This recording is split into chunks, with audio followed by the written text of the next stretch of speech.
Assalamualaikum warahmatullahi wabarakatuh.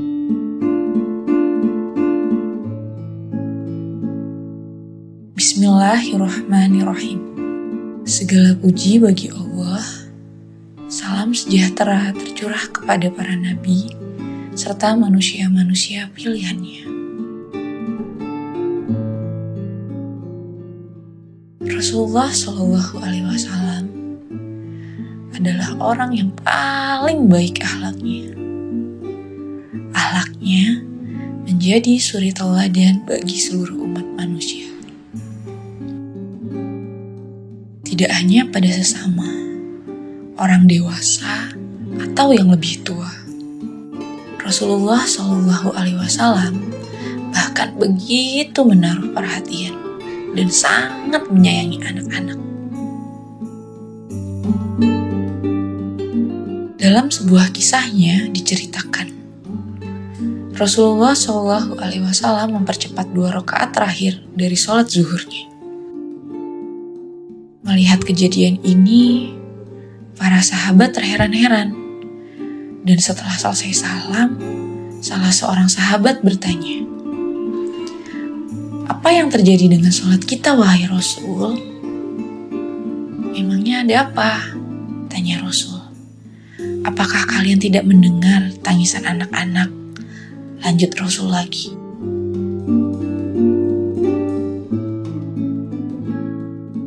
Ada lagi peristiwa lain. Kali ini, beliau memperpanjang sujudnya. Dan salah seorang sahabat bertanya kembali, "Wahai Rasulullah, kali ini sujud Anda panjang, tidak seperti biasanya. Apakah Anda menerima wahyu?" "Tidak, hanya saja putraku menunggangi pundakku. Aku enggan bangun dari sujud sebelum ia puas."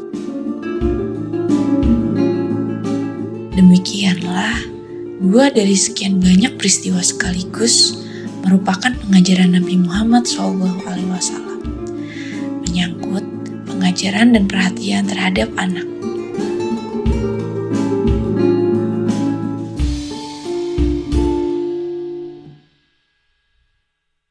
Ada orang tua yang atas nama cinta mengarahkan anaknya untuk menjadi seperti dirinya.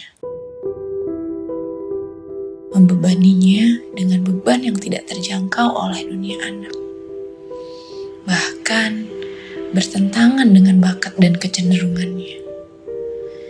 Dan dengan bangganya, sang ayah serta ibunya memamerkan kemampuan sang anak. Yang saat itu berada bukan dalam dunianya dan bukan pada usianya. Secara tidak langsung dan tanpa disadari, mereka sedang membunuh anaknya sendiri karena memaksakan kehendak mereka terhadap anaknya. Padahal apa yang mereka kehendaki belum tentu anaknya senangi. Bahkan ada pula orang tua yang tega memperlakukan anak yang sudah dewasa dengan semena-mena. Mereka semena-mena memaksakan kehendaknya tentang pilihan sekolah, cita-cita, jodoh, bahkan yang terparah, ada orang tua yang tega memaksa anaknya untuk menceraikan istri ataupun suaminya yang dicintai sang anak. Yang demikian tidak direstui agama dan bukan bagian dari kewajiban mentaati dan berbuat baik kepada kedua orang tua.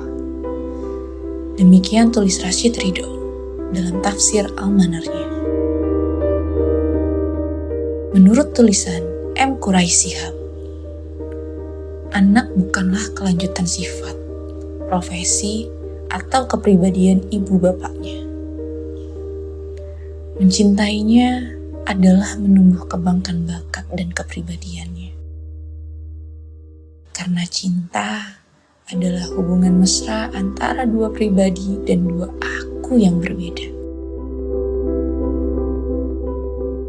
Dunia anak adalah mengembangkan bakat dan cita-citanya, serta mengasah kemampuan yang anak sukai dan yakini yang dirasa mampu oleh hati dan akalnya.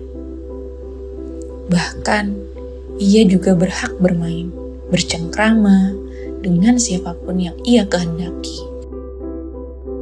Ayah, ibu, atau siapapun dapat mendidiknya. Dalam sebuah hadis, Rasulullah Shallallahu Alaihi Wasallam bersabda, "Kamu sekalian adalah pemimpin, dan kamu akan ditanya tentang kepemimpinanmu. Suami adalah pemimpin dalam keluarganya, dan akan ditanya tentang kepemimpinannya. Istri adalah pemimpin dalam rumah tangga suaminya, dan akan ditanya tentang kepemimpinannya." HR Bukhari Juz 1 halaman 215. Karena itulah Rasulullah Shallallahu Alaihi Wasallam menekankan pentingnya berbuat baik, berprasangka baik, bergurau dengan baik, mendoakan yang baik, serta mendukung cita-cita dan harapan anak. Karena itu adalah kewajiban orang tua terhadap anak. Di tempat yang lain, beliau bersabda, "Siapa yang menggembirakan hati anaknya, maka ia bagaikan memerdekakan hamba sahayanya. Siapa yang bergurau untuk menyenangkan hatinya, maka ia bagaikan menangis karena takut kepada Allah." Dalam ajaran agama, ibu dan ayah dianjurkan untuk sering-sering bermain dengan anak. Nabi Muhammad Shallallahu Alaihi Wasallam bersabda, "Siapa yang memiliki anak, maka hendaklah ia menjadi anak pula.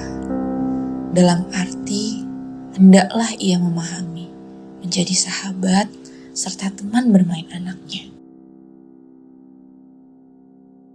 Menurut tulisan Alexis Carrel, pembentukan kepribadian anak bermula di sini dan sejak ia masih di buayan. Ketika itu, pikiran-pikiran pendidik, perasaan, dan jiwanya dapat diserap oleh anak, bagaikan pasir menyerap tetesan-tetesan air. Ummu Al-Fadl bercerita, "Suatu ketika aku menimang-nimang seorang bayi. Rasulullah Shallallahu Alaihi Wasallam kemudian mengambil bayi itu dan menggendongnya. Tiba-tiba sang bayi pipis membasahi pakaian Rasul. Segera saja kurenggut dengan kasar bayi itu dari gendongan Rasul. Rasulullah Shallallahu Alaihi Wasallam pun menegurku. Air dapat membersihkan pakaianku, tetapi apa yang dapat menjernihkan perasaan sang bayi yang dikeruhkan oleh sikap kasar itu?" Nabi Shallallahu Alaihi Wasallam sadar bahwa perlakuan demikian dapat membekas dalam jiwa sang bayi dan menimbulkan rasa rendah diri yang akan dibawanya hingga dewasa kelak, bahkan hingga ajal menjemput. Berapa banyakkah di antara kita yang memperlakukan anak seperti perlakuan Ummu Al-Fadl? Berapa banyak di antara kita yang tidak membantu terwujudnya cita-cita, harapan, serta keinginan anak? Dan sudahkah kita menjadi orang tua yang baik, memenuhi semua kewajiban kita sebagai orang tua terhadap anak, hingga kita bisa berbuat semena-mena dan bersikap egois terhadap anak, tanpa memperdulikan kebahagiaannya lagi? Karena mempunyai anak artinya mempunyai tanggung jawab yang besar. Nafkah anak tidak hanya berupa materi dan tingginya pendidikannya, tapi hadirmu, mainmu, telingamu, belayanmu, tanganmu, pelukanmu, dan sabarmu.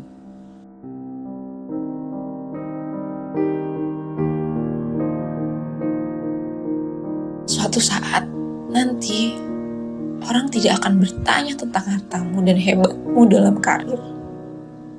Namun, anakmu yang adalah titipan Allah yang paling berharga. Apakah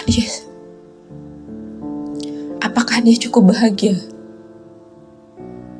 Janganlah anak-anak kita disalahkan. Jika kelak di kemudian hari, Mereka pun mengadu kepada Allah. Sebagaimana ditemukan dalam sebuah riwayat. Wahai Tuhanku, aku menuntut keadilan-Mu terhadap perlakuan orang tuaku yang aniaya ini. Nauzubillah. Semoga kita semua dapat dijauhkan dari sikap dan sifat yang tidak disukai Rasulullah SAW.